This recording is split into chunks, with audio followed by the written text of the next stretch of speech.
Hello everybody, good afternoon and good morning for those who may be in the morning hours.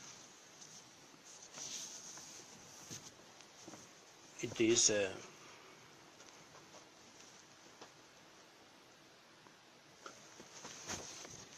3:25 Cameroon time, and as you must have noticed, the title of my video is Opportunities Forum. This is the third time I'm coming online, and it is impromptu. It's impromptu because for circumstances that I will not be able to control, I may not be able to do a live video in the immediate future, and this is a period when applications are still open for a couple of scholarships around the world. So I just decided that in order to preempt such a happening, because I haven't been online in a live video for some time too because of my busy schedule, so I just decided that I will come impromptu unannounced. I'm going to be brief, but accept my apologies wherever you are watching, because I'm going to be very fast since I have a lot of things to cover. I want to cover so many things in a very short time, which means that first of all I will not go into much details, but depending on your need for clarifications, I will definitely be coming on again as soon as I'm able to, so as to clarify any points that were not understood, or that people need more clarification on, and I may also have to seek more clarification myself. That being said, I want to start today with following links, because for those who are keen on my timeline and on my page after high school, après le lycée, you must have noticed that I share lots of scholarship opportunities. So the first thing I want to talk about is how to follow those links I share, because sometimes we follow them and we end up not on the right place where we are supposed to go. The links I share, just like many other people share, are links that come from, I could say, second parties, not the first parties. And here by first parties I mean the universities themselves or the scholarship donors. So these second or third parties are different organizations and individuals with their websites who are out helping to share and to make available as many opportunities as possible, not only scholarships, but scholarships and fellowships for things like leadership training and other forms of trainings, and other opportunities too, like seminars and then calls for conferences, etc. So the first thing, when you click on a link for a scholarship that has been shared online, there are many other ways you can do. Maybe you can just check the name on Facebook and decide to go and Google it, but that should be for somebody who is good enough at the use of the internet to be able to decipher which one is the right website. But preferably, when you see the link, click the link, but know that the link will first take you to the website of the person or the organization that has advertised the scholarship. And here I'm just quickly going to call the names of a number of organizations that share such that advertise such opportunities, so you can check at your own free time. Recently I shared Ammakat.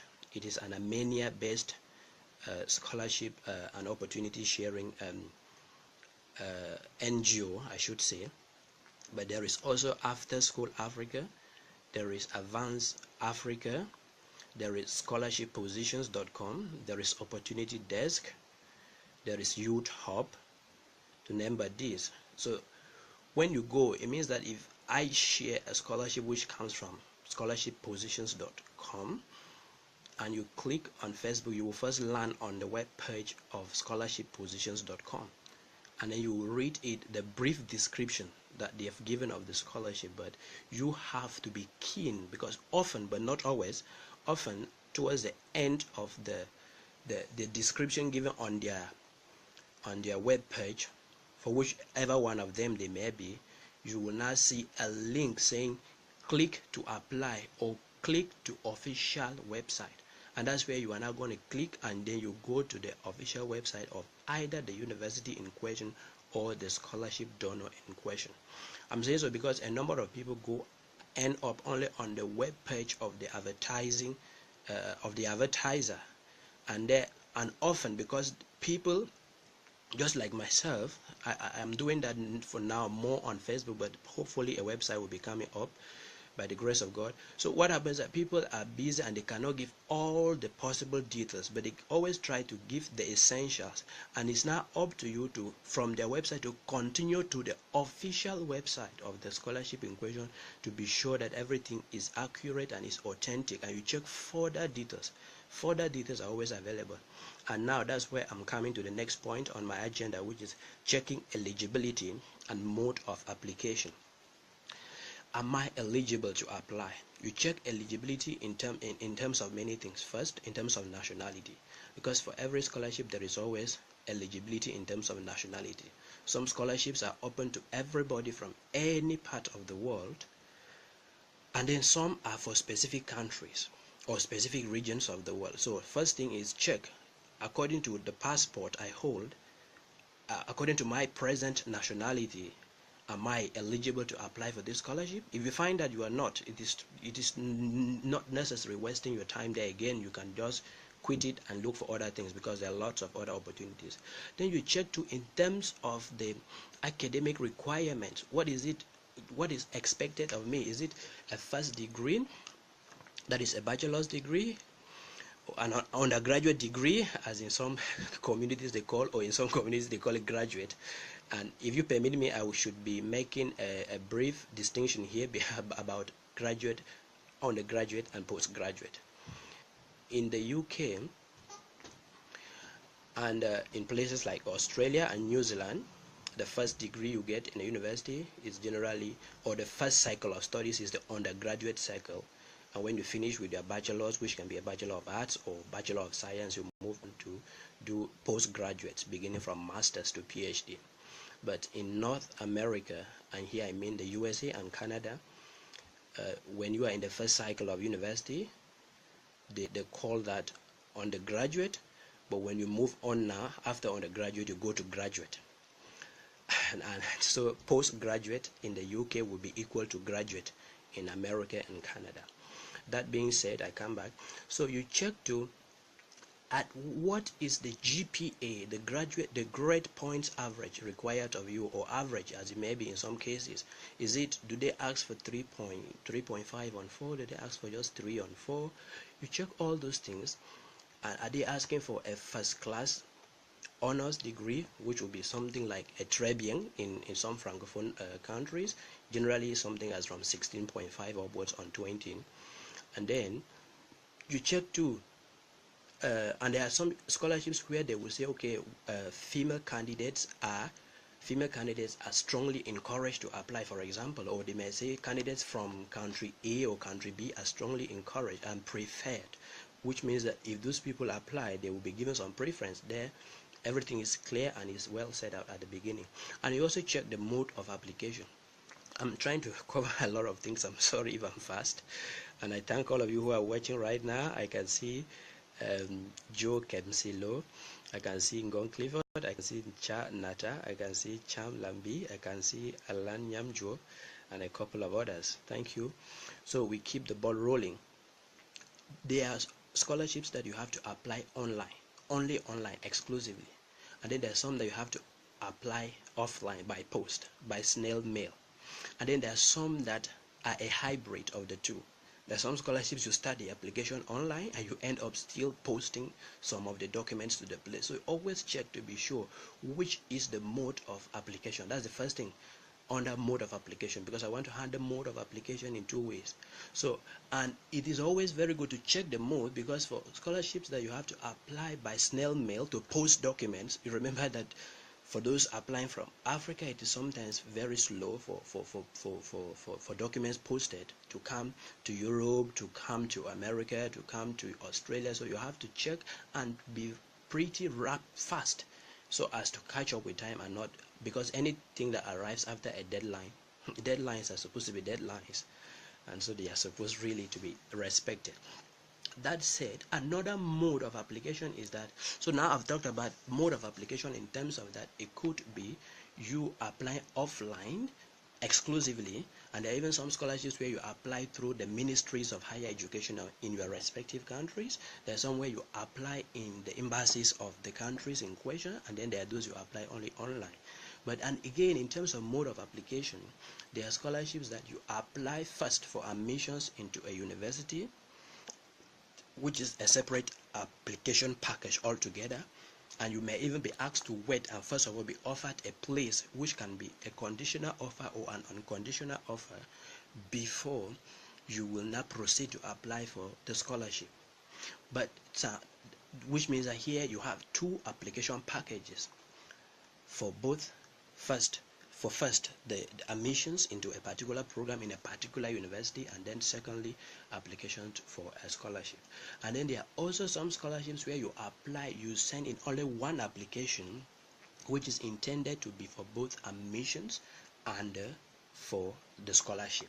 So once you reach the criteria for admission, the committee notes that okay, fine, you are admissible, you can be admitted into this program. The next thing is a check if you also meet the criteria for their scholarship, and then they can nominate you for your scholarship, so that by the time they are sending out an offer letter to you, whether conditional or unconditional, as it may depend on circumstances like language proficiency and the others, the next thing will be that they will be sending that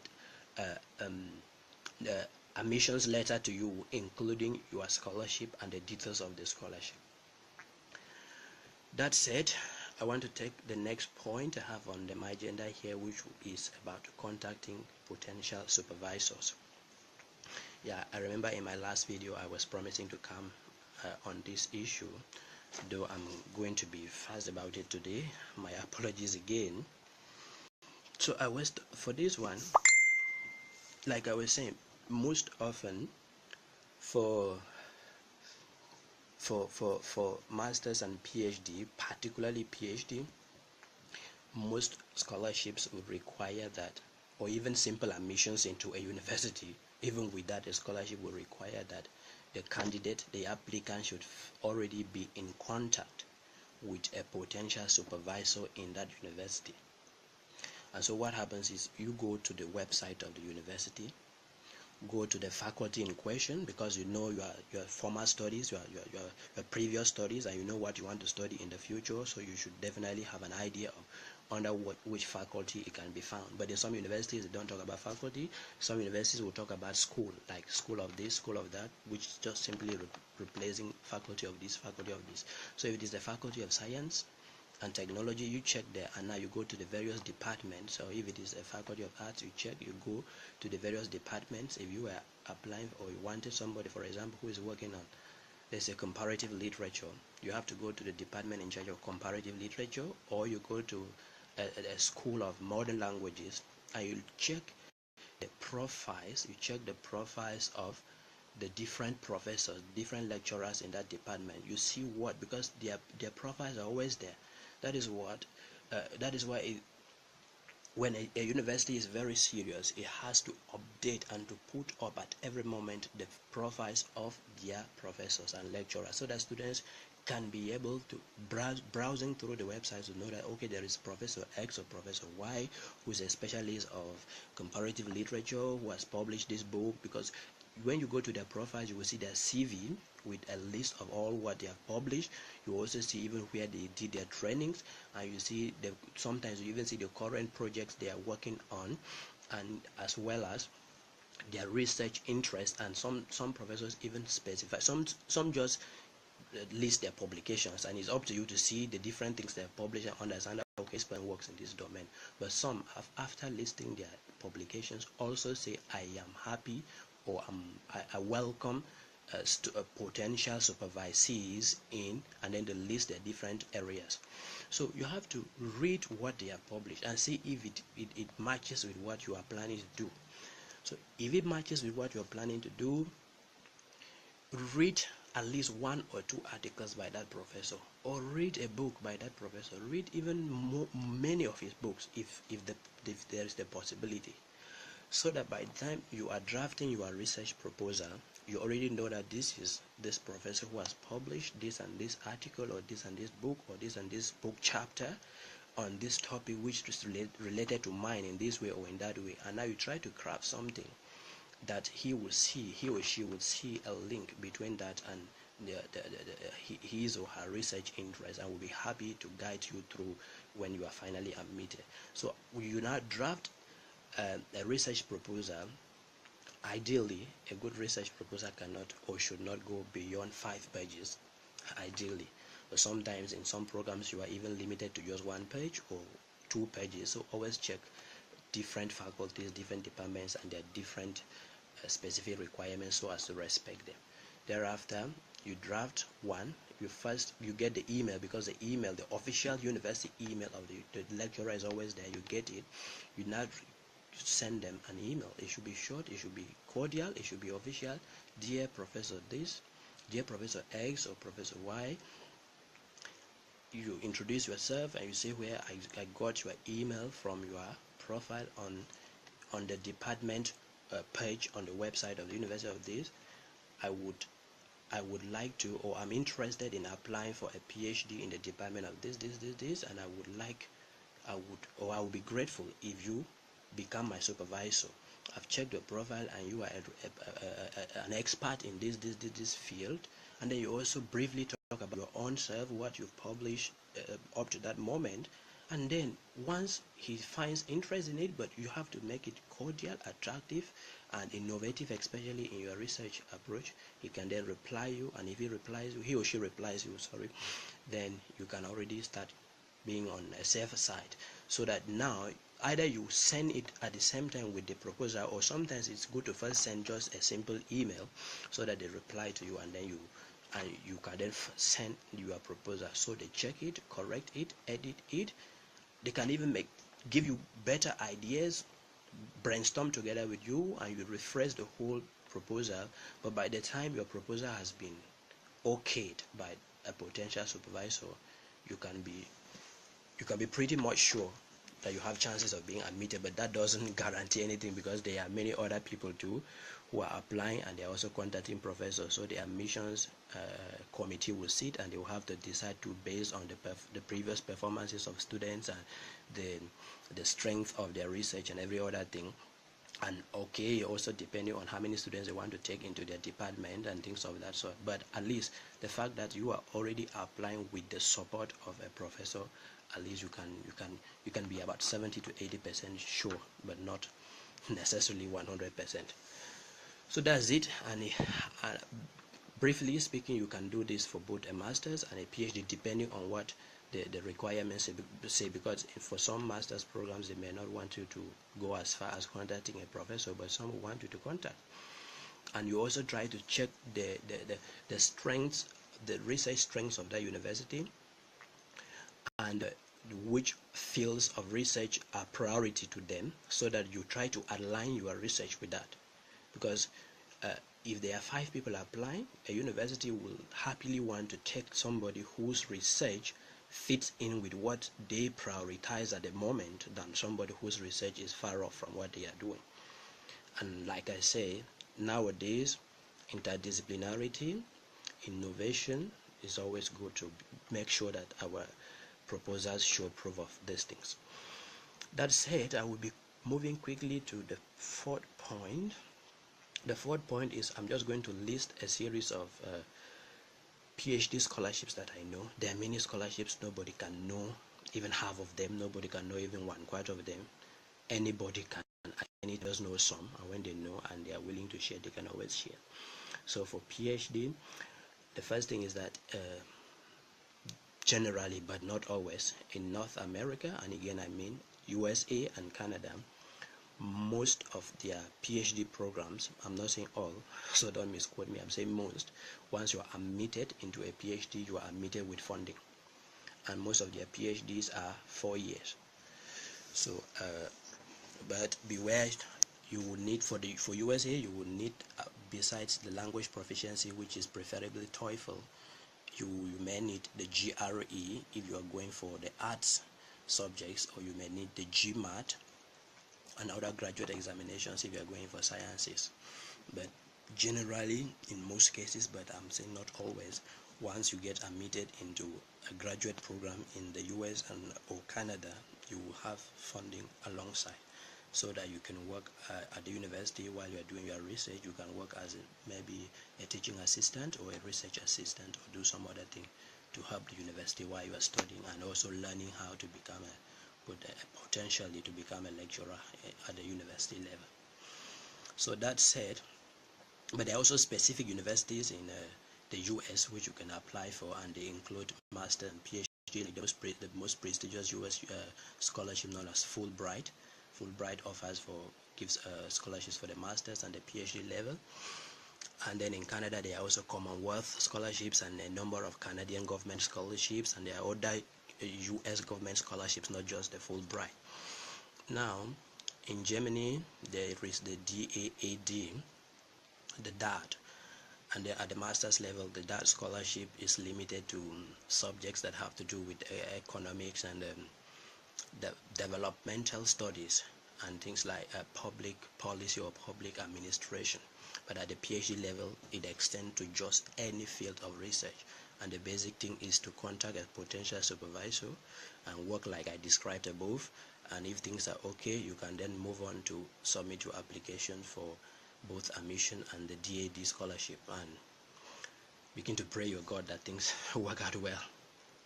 Then there are a couple of scholarships in New Zealand, which I did mention in my last video. I'm not going to talk more about that. And then Australia too, like the Adelaide University scholarships, and then there are even Australian scholarships for developing countries. And then in Ireland, their system of education recently adopted a 4-year program for PhDs, and they call them the structured PhDs, which are like also 4 years in America and Canada, and most of them also have funding.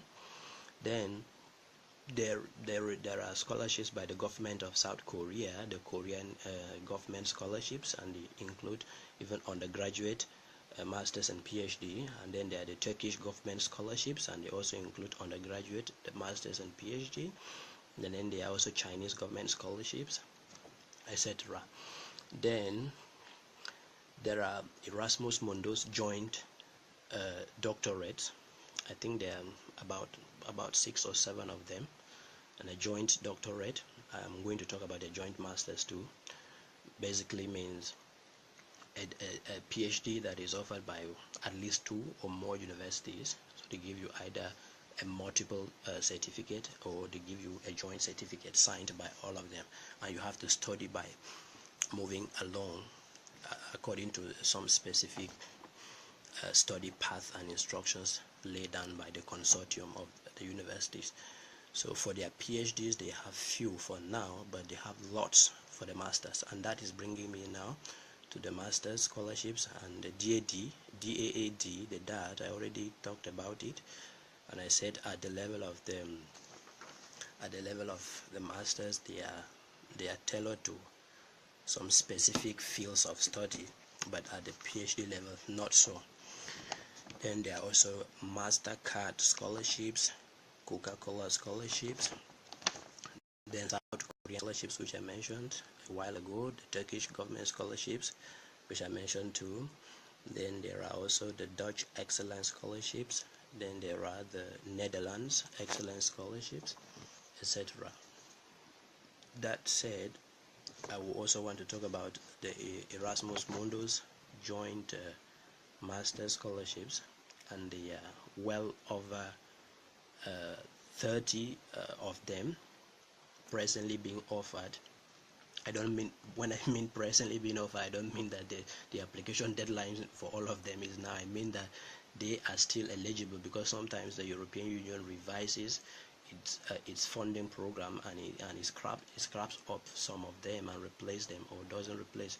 But the good news is that recently they increased the number of masters programs known as Erasmus Mundus Masters, because basically what happens is that with the Erasmus Mundus Masters, each master's is offered by at least 2 universities or more, and the number of universities that come together to offer a master's program is known as a consortium, and each consortium has a coordinating university.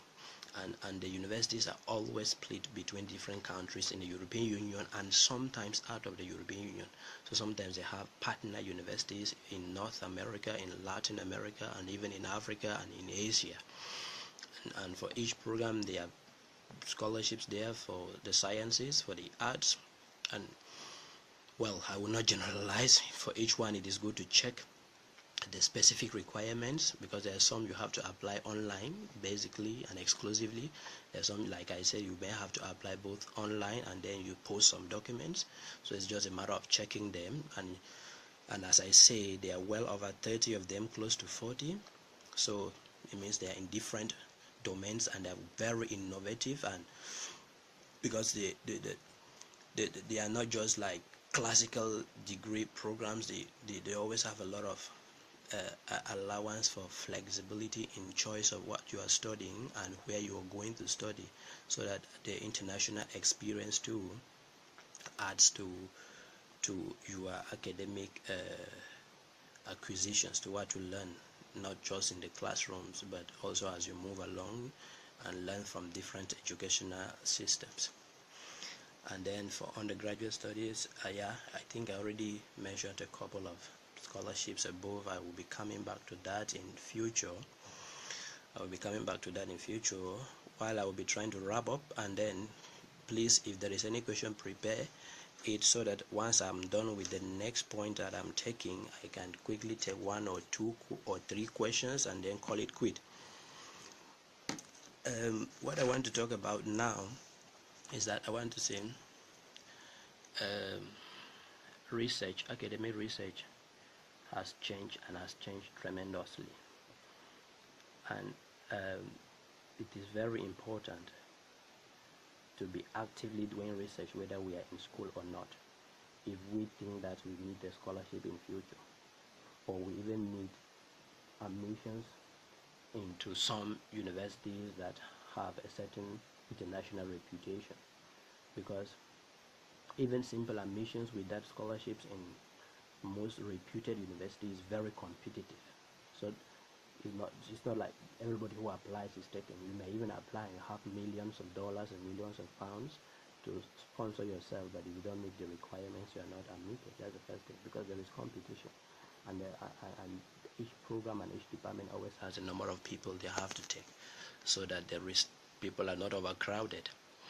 That said, when you finish your first degree, it will be a good thing to be doing some research.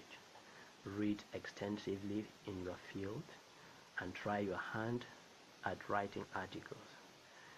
And you can reach out to graduate or postgraduate student peer-reviewed journals where you can publish your articles. Try to write reviews of books. I'm talking about doing these things according to the specific standards in your domain of studies. And it's also good not only to be well performing, let's say to perform very well in studies, but also to be involved, to be engaged in extracurricular activities, so that you can show proof of some engagement. What are you doing to help your community besides your studies? What have you done? Where have you volunteered? Where have you given free service? Where have you done internship? So that if you had your first degree maybe 5 years ago, and between the 5 years and today that you are applying for a master's, at least even if you were not officially employed somewhere, you should have meaningful things that you did during that time, and things that are measurable, things that can show that you did achieve something. And like, besides, if you were first in your class and you received some awards and prizes and scholarships for that, did you also receive something maybe for being committed in school, or for being should I say, for being respectful, for being disciplined? Everything counts. So like I'm saying, especially at the master's and PhD level, most especially PhD, it is expected, though nobody says it. Nobody says it is a kind of unwritten law. Nobody will tell you that, but it's generally expected that before you apply for a PhD nowadays, you should have published at least an article in a peer-reviewed journal. So it's up to us, potential applicants, to always be busy doing research, reaching out to our mentors and professors, showing them, okay, prof, I have written this article, could you correct it for me? They can correct, and then another one corrects, and then you try your hand, you send it out. And then, in most applications too, they will ask for not only your, because sometimes when they talk about performance in class and they say first class honors, somebody may have second class, first division, but the person will still be admitted, and you'll be wondering why. You may have a first class and you've not published anything, and somebody has a second class and the person has published two papers in very reputable journals. Then the committee will see that, well, between two of you, though you are very intelligent, this person is intelligent but also very committed to research. So all of these things are important, that they have to be considered. So I think I have come to the end of my brief and impromptu presentation, and again my apologies because I was very fast and I came on impromptu. So I will, in the next 2 to 3 minutes, be expecting any questions. Welcome. Welcome, Broimbu. Welcome. Really very long time. I decided to come online today impromptu because I noticed that in the nearest future I may not have time, just like in the past too. I've not been able because of other commitments. So any questions, suggestions, worries that need clarification? Okay, good question there coming in from Alan Nyamjo. Can I switch from arts and apply for a scholarship on a different study domain, like switching from languages to IT undergraduate? That is a wonderful question. God bless you for asking that question. Yes and no. Yes, because it is true that in some parts of the world, studies are still what I call straitjacket. That they still tell you that if you started off, if you did A1, which is like in Cameroon, if you did A1, which is French, history and literature, you cannot become a medical doctor or a dentist.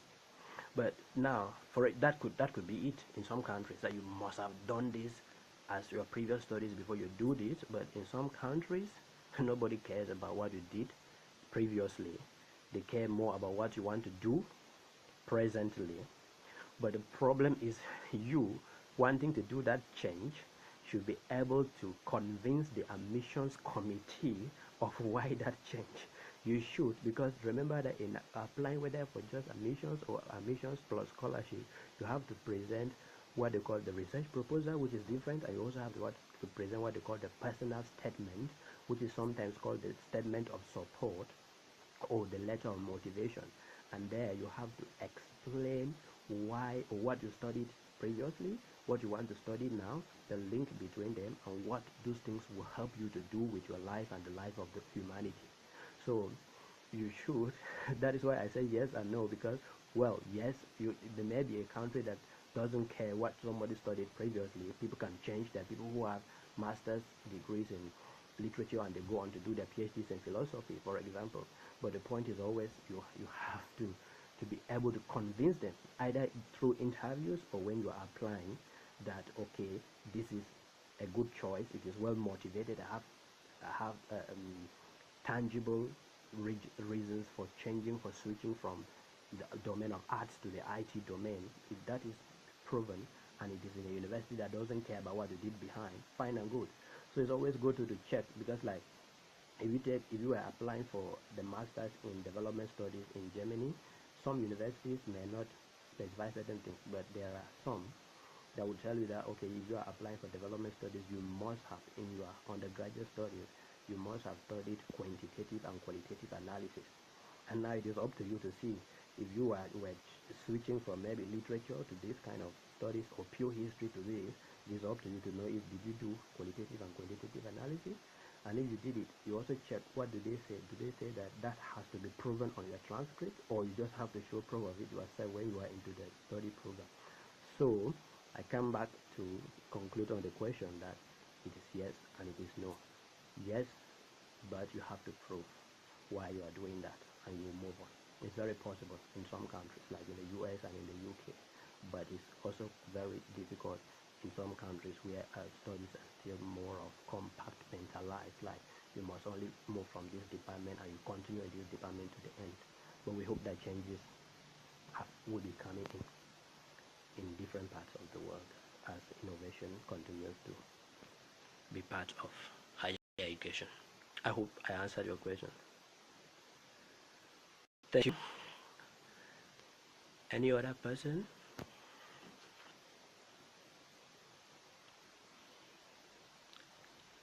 So that's basically it. And like you said, rightly said, if for example somebody studied in the arts and they wanted to now change to IT, and they can prove that they are on their own, they have even learned some coding and they have been able to develop some apps. Suppose you want to apply to do IT and you already are developing some apps, and then there is somebody who did IT at the undergraduate and is not developing apps, and two of you apply. Who do you think the university will want to take? The university would definitely want to take somebody who tomorrow will be a proud ambassador of theirs, who tomorrow will invent maybe the next Facebook, and they say, well, this person who invented the next Facebook studied at the University of X or Y or Z. So that's it. Any other question? And then if there is any further question or need for some links and clarifications, you may feel free to leave them on the comments section even after I've gone offline, when I've ended this video. So thank you everybody who watched, and those who asked questions, and those who liked and commented. I do hope the few things or the many things I said in rather very few minutes will be helpful in one way or another to one person or to two persons or to many people. It's my pleasure having been with you. See you. Bye. Welcome.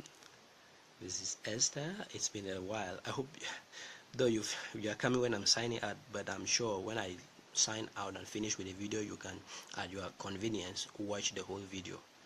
Thank you. Welcome. Bye.